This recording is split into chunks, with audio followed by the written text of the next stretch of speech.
why don't we just exempt amateur remix from copyright completely? Not fair use, but just carve it out, right? So I tell a story here about Stephanie Lentz, who's 13-month-old, starts dancing, and she captures the video of it, like with a camera like that, and then wants to share it with her mother.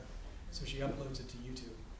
And it's Prince's music going on in the background. And Universal Music contacts YouTube and says, take that down. It's a plain violation of copyright that you have this up there. And Universal Music's view is that Stephanie Lentz has committed a copyright violation. Now, my view, what Stephanie Lentz has done should be totally exempt from any copyright concern at all. Maybe Google should have to pay when music is played in the background on stuff that's on their services. But of course, the law right now gives YouTube total immunity if they take it down right away. So it's exactly backwards. The amateur is the criminal, and the company is immune, right? So we could at least fix that problem, number one.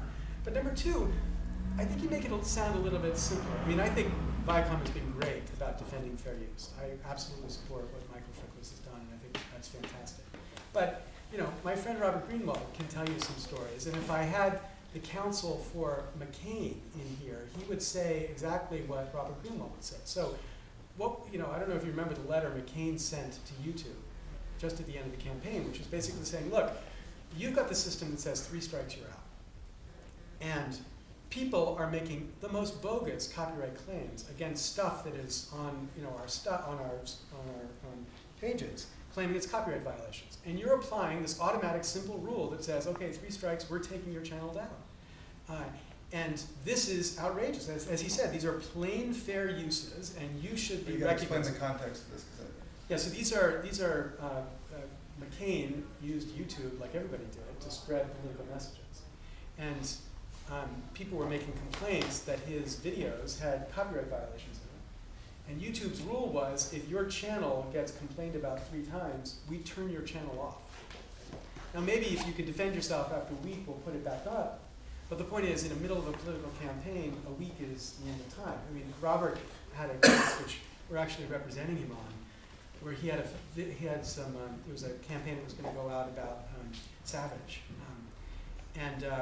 Mysteriously, just before the New York Times article advertisement came out, Savage's people succeeded in getting 3 complaints against Robert's channel lodged, such that the morning this advertisement came out, his channel was off, right? Because YouTube's view was, well, 3 strikes, you're out. Now, we go to YouTube and we say to them, as McCain did, you need to exercise some judgment here. You need to actually figure out, is this plausible or not plausible? Is this real? Is this political speech or not? And YouTube's answer is, look, we're a business. We can't do that. We're just going to have to respond, to complaints as they are, and we'll have to deal with them. It's not our problem, right? So this system that we've got right now creates this enormous opportunity for gamesmanship, especially in the political context, which makes it a much more complicated mix. But my big point is, you got to earn some credibility here, and you earn credibility by marking out places which we should be able to agree on and agreeing on them, and then we can move into the harder places. And that's what I think the industry's done. It's too much that I don't want to monopolize. Just